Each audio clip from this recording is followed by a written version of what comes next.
नमस्कार, विशेषमध्ये आपल्या सगळ्यांचं स्वागत। मी प्रसाद काथे। वंजारी समुदायाच्यासाठी भगवानगड श्रद्धेचं सर्वोच्च स्थान आहे। या गडावर वस्तीला आणि उपासनेच्यासाठी पोहोचलेल्या धनंजय मुंडे यांनी महंतांचा आशीर्वाद मिळवला आहे। महंत नामदेव शास्त्री आणि धनंजय मुंडे यांच्यातली ही भेट वादातही सापडली आहे। मुंडे यांच्या विरोधातल्याच वंजारी नेत्यांच्याकडून नामदेव शास्त्री यांच्यावर टीका होतीये। महंत, न्यायाचार्य अशा उपाध्या मिळवलेले नामदेव शास्त्री मुंडे, कराड, देशमुख आणि धस या वादात का पडले आहेत? महंत नामदेव शास्त्री गप्प बसले असते तर काय चुकलं असतं? आणि सगळ्यात महत्त्वाचं म्हणजे संतोष देशमुख प्रकरणाचा वाद निर्णायक पातळीवर असताना धनंजय मुंडे यांना आत्ताच भगवानगड आठवला की कसं? कारण गेल्या जवळपास 50 दिवसांपासून या विषयाचा वाद महाराष्ट्रात पेटलाय। वादात धनंजय मुंडे केंद्रस्थानी आहेत, पण हेही विसरता येणार नाही की ज्या धनंजय मुंडेंची सत्ता महाराष्ट्रात आहे त्या सत्तेला संतोष देशमुख हत्या प्रकरणातला एक आरोपी अद्याप सापडता आलेला नाही। आणि म्हणूनच ज्या वेळेला वाद निर्णायक पातळीवर असतो, समाज म्हणून राज्यात परिस्थिती अत्यंत संवेदनशील बनलेली असते, अशा वेळेला नामदेव शास्त्रींनी धनंजय मुंडेंच्या बाजूने आणि कोणाच्या तरी विरोधात भूमिका घेणं गरजेचं होतं का? प्रश्न हाच आहे की धर्मसत्तेची लुडबुड इतक्या संवेदनशील विषयात कशाला? श्री क्षेत्र भगवानगड हे महाराष्ट्रातल्या बीड नगर जिल्ह्यातल्या सीमेवर असलेल्या खरवंडी गावच्या बाजूला असलेल्या डोंगरावर वसलेलं निसर्गरम्य श्रद्धास्थान आहे। कल्याण ते विशाखापट्टणम हा राष्ट्रीय महामार्ग या स्थानकाच्या लगतच जातो। महाराष्ट्र राज्यातलं एक प्रमुख आणि जागृत तीर्थस्थ क्षेत्र म्हणून श्री क्षेत्र भगवानगड ओळखलं जातं। या ठिकाणी विठ्ठल आणि पांडवांचे पुरोहित म्हणजेच पुजारी असलेल्या धौम्य ऋषींचं मंदिर आहे। तसंच जनार्दन स्वामी, भगवान बाबा आणि भीमसिंह महाराज यांच्या समाध्या इथंच आहेत। सर्व जाती धर्मातील लोकांमध्ये एकोपा राहावा म्हणून भक्तीचा गड श्री क्षेत्र भगवानगड याची उभारणी झाली आहे। महाराष्ट्र राज्यातील ऊस तोडणी मजुरांचं श्रद्धास्थान म्हणूनही भगवानगडाकडे पाहिलं जातं। याच निमित्तानं अधोरेखित होतं की बहुसंख्य वंजारी भगवानगडाच्या कडे कोणत्या नजरेनं पाहतात, त्यांच्यासाठी हे श्रद्धास्थान आहे ते का? मराठवाड्यासह राज्यातल्या भाविकांचं श्रद्धास्थान आणि सर्व धर्म समभावाचं प्रतीक म्हणून श्री क्षेत्र भगवानगडाकडे बघितलं जातं, हेही विशेष। हा गड वारकरी संप्रदायातील ऐश्वर्यसंपन्न संत भगवान बाबा यांनी बांधला। भगवान बाबा हे वारकरी संप्रदायातले संत होते। भगवान बाबांच्या निधनानंतर वारकरी संप्रदायातील संत भीमसिंह महाराज यांना गादीवर बसवलं गेलं आणि आता याच संप्रदायातले संत म्हणून डॉक्टर नामदेव महाराज शास्त्री यांना गादीवर बसवण्यात आलं आहे।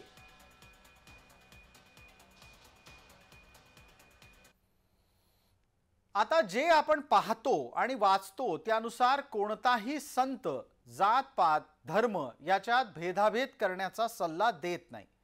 मात्र जे भगवान गडावर धनंजय मुंडे यांच्या भेटीनंतर नामदेव शास्त्री बोलले त्यातून काय संकेत जात आहेत तेही पहा। भयानक परिणाम झालाय, वारकरी संप्रदायात सुद्धा झाला।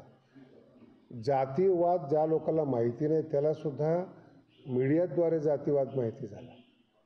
म्हणजे जे संत सामाजिक सलोखा तयार करतात त्यांच्यामध्ये सुद्धा तेढ निर्माण होत आहे। राजकीय स्वार्थ हा आमच्या दृष्टीने क्षणिक असतो, तो काही काळापुरता राजकीय फायदा असतो, तो कायमस्वरूपी राजकीय फायदा नसतो। पण कायमस्वरूपी सलोखा बिघडून सामाजिक पाप करणं या माणसाला कधी समाधान मिळत नसतं। नामदेव शास्त्री यांनी छेडलेला मुद्दा जन्माला आला तो धनंजय मुंडे यांच्या वक्तव्यातून। संतोष देशमुख हत्या प्रकरणाच्या नंतर सुरू असलेला हा वादंग हा माध्यमांनी चालवलेला आहे, ही मोहीम माध्यमांनी चालवलेली आहे असं धनंजय मुंडे म्हणतात। त्याच्या जोडीला ही मोहीम जातीय भावनेनं चालवली जातीये अशी पुस्ती सुद्धा जोडायला धनंजय मुंडे विसरत नाहीत।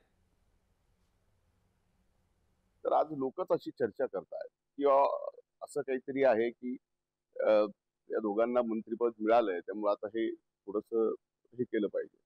मला आता याचं फारसं काही उत्तर देता येणार नाही। फक्त माझा राजीनामा घेण्यापुरतं आहे का स्वर्गीय संतोष देशमुखला खऱ्या अर्थानं न्याय देऊन ज्यांनी कोणी अशी निर्गुण हत्या केलेली आहे त्यांना फासावर लटकवणं महत्वाचं आहे का माझा राजीनामा घेऊन एका समाजाला मला या पद्धतीने टार्गेट करून त्याचा फायदा घ्यायचा हा ज्याचा त्याचा विचार करण्याचा भाग आहे। धनंजय मुंडे जेव्हा त्यांच्या विरोधातला घटनाक्रम राजकीय आणि जातीय भावनेतून आहे असं म्हणतात तेव्हा त्यांच्या बाबत असलेल्या आक्षेपांची आठवण येतेच। विरोधक काय आक्षेप नोंदवतायत तेही पहा। धनंजय मुंडेंवरचा गंभीर आरोप आहे की त्यांनी कुख्यात वाल्मिक कराडची कायम पाठराखण केली।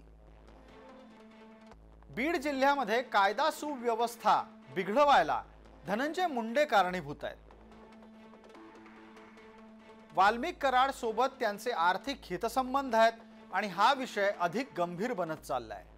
इतकंच नाही तर संतोष देशमुख हल्लेखोरांना धनंजय मुंडेंनी पाठीशी घालण्याचाही अपराध केलाय असा आरोप विरोधकांनी त्यांच्यावर लावलाय।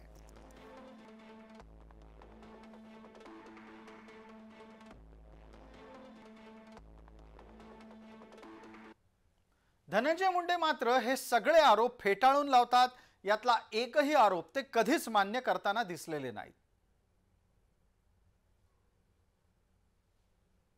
या ठिकाणी मला टार्गेट करून एक ट्रायल चालवलं जाते, मीडिया ट्रायल ज्याला आपण म्हणतो, आणि त्या मीडिया ट्रायल मध्ये कुठेही मी कधीही 3 महिन्यात या 53 दिवसामध्ये एक अवाक्षर शब्द मी बोललेलो नाही।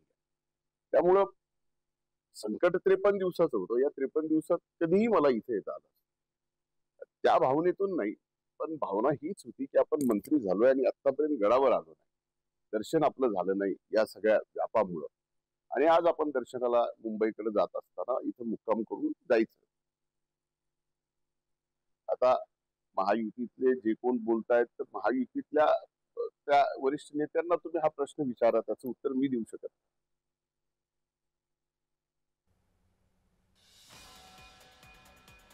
धनंजय मुंडे जेव्हा त्यांच्या विरोधातला घटनाक्रम राजकीय आणि जातीय भावनेतून असं म्हणतात तेव्हा त्यांच्या संदर्भातल्या आक्षेपांची आठवण येते आणि ते आक्षेप आपण समोर आणले।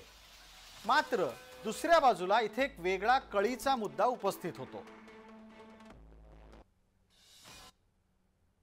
धनंजय मुंडेंनी आक्षेप नोंदवल्याच्या नंतर त्यांच्या संदर्भात जे जे काही मुद्दे समोर आले त्याचं उत्तर देण्याचा प्रयत्न केला, पण त्यांच्या या मुद्द्यांच्या अनुषंगानं नामदेव शास्त्रींनी त्यांची पाठराखण केली आणि त्यांच्याच समाजातल्या म्हणजे वंजारी समाजातल्या नेत्यांकडून नामदेव शास्त्रींना प्रश्न विचारला गेला की त्यांचं हे वर्तन योग्य आहे का।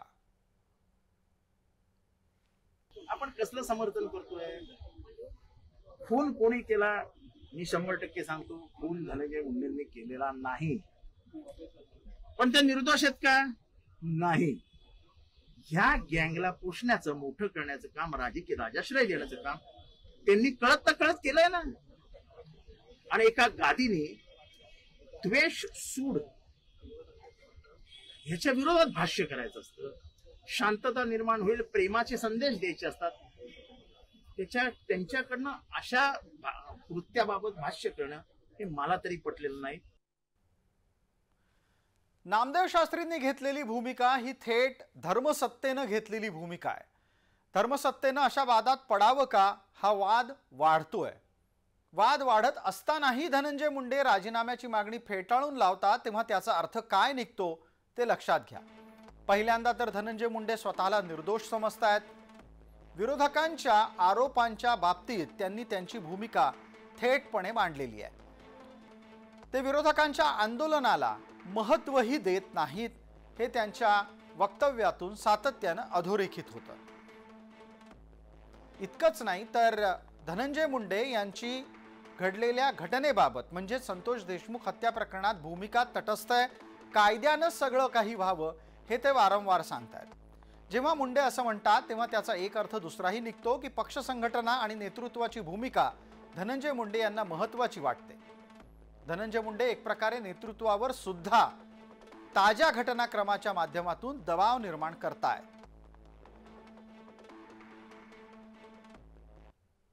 अशा वेळी मग जेव्हा धनंजय मुंडे राजीनाम्याच्या भूमिकेपासून लांब राहतात त्यावेळेला त्यांना नैतिकतेची आठवण द्यायला पुढे सरसावतात सुप्रिया सुळे. आम्ही काय मागणी करतोय, आम्ही जी मागणी करतोय आणि सगळे पक्ष त्याच्यात अजित पवारांचा जो एनसीपी अजित पवार आहे तो पण आहेच ना मागणी करण्यात राजीनाम्यात. कुठला पक्ष जो राजीनामा मागत नाहीये म्हणजे त्यांचा स्वतःचा पण पक्ष म्हणतोय राजीनामा द्या आणि राजीनामा मी नैतिकतेवर मागतोय. मी एखाद्या पक्षात जर काम करत असेल आणि 50 दिवस माझ्यामुळे रोज पक्षाची हेडलाईन होत असेल ना तर नैतिकतेने मी पहिल्याच दिवशी पक्षाला सांगितलं असतं हा माझा राजीनामा, मी पक्ष वाढवायला इथे आलेली आहे, पक्षाला अडचणीत आणण्यासाठी नाही. माझ्यामुळे जर रोज हेडलाईन होत असेल तर मी एक पाऊल मागे घेते, माझी इन्क्वायरी घ्या आणि जर दूध का दूध पाणी का पाणी हे मी केलं असतं. सुप्रिया सुळेंनी ज्या नैतिकतेची आठवण धनंजय मुंडे यांना दिली त्याच नैतिकतेची आठवण जितेंद्र आव्हाडांनी नामदेव शास्त्रींना दिली आहे. जितेंद्र आव्हाड यांनी व्यक्त केलेल्या संतापाच्या आधारे जर इतिहासात डोकावलं तर काय दिसतंय? नामदेव शास्त्रींच्या वर्तनाच्या संदर्भातले काही तपशील महत्त्वाचे आहेत. वंजारी नेतृत्व गोपीनाथ मुंडे यांच्यामुळे खरं तर भगवानगड हा विशेष चर्चेत आला. गोपीनाथ मुंडेंच्या निधनानंतर मात्र इथे प्रवेश करण्यापासून पंकजा यांना रोखलंही गेलं, त्यांना सवाल विचारले गेले. पंकजा आणि धनंजय या वादात नामदेव शास्त्रींनी भूमिका घेतली हेही नोंद आहे. नामदेव शास्त्री यांचा कल कायम धनंजय मुंडे यांच्या बाजूने राहिलाय हेही आहेच सगळ्यांच्या लक्षात. त्याचमुळे भगवानगडावर धनंजय मुंडे यांचा प्रभाव कायम आहे. गुन्हेगार नाही आहे धनंजय, हे मी 100% सांगू शकतो आणि गड त्याच्या पाठीमागं भक्कम उभा आहे आणि पक्षाचे जे नेते आहेत त्यांना सुद्धा याची जाणीव आहे. बाकी हा जो विषय आहे किती ताणायचा किंवा धरायचा हा ज्याचा त्याचा विषय आहे. 100% जाणीवपूर्वक त्रास दिला. मला मी काल धनंजयला बोलता बोलता ह्या गोष्टी बोललो की आमच्या क्षेत्रात इतका त्रास सहन करणारा असता तो मोठा संत झाला असता. न्यायाचार्यांनी बाबांनी पंकजाताईंना या गडाची कन्या ठरवलं, त्यामुळं पंकजाताई या गडाच्या कन्या आहेत. राहिला विषय माझा तर मी या गडाचा निश्चिम भक्त आहे. संत भगवान बाबाचा मी निश्चिम भक्त आहे. या गडाच्या गादीचा मी निश्चिम भक्त. नामदेव शास्त्री जेव्हा म्हणतात की जो संघर्ष धनंजय मुंडे करतायत तो जर त्यांनी आध्यात्मिक क्षेत्रात केला असता तर धनंजय मुंडे हे संत झाले असते. आज धनंजय मुंडे वादाच्या केंद्रस्थानी आहेत आणि ते सुद्धा एका हत्या प्रकरणाच्या केंद्रस्थानी. अशा स्थितीमध्ये ते संत होऊ शकले असते असं प्रमाणपत्र नामदेव शास्त्रींनी देणं हे जरा वादाला फोडणी देण्यासारखंच आहे. दरम्यान धनंजय मुंडे यांच्या भगवानगडावर जाण्याने संतोष देशमुख हत्या प्रकरणानंतर सुरू असलेल्या संपूर्ण प्रकरणातला लाभलेली वादाची जातीय किनार अधिकच गडद झाली आहे. धस, सोळुंके, सोनावणे ही लोकप्रतिनिधी असलेली मंडळी मराठा आहेत म्हणून धनंजय मुंडे यांच्या विरोधात आहेत असा दावा जर होत असेल तर प्रश्न हा देखील विचारला जाऊ शकतो की संतोष देशमुख मराठा होता म्हणून त्याला मारला का?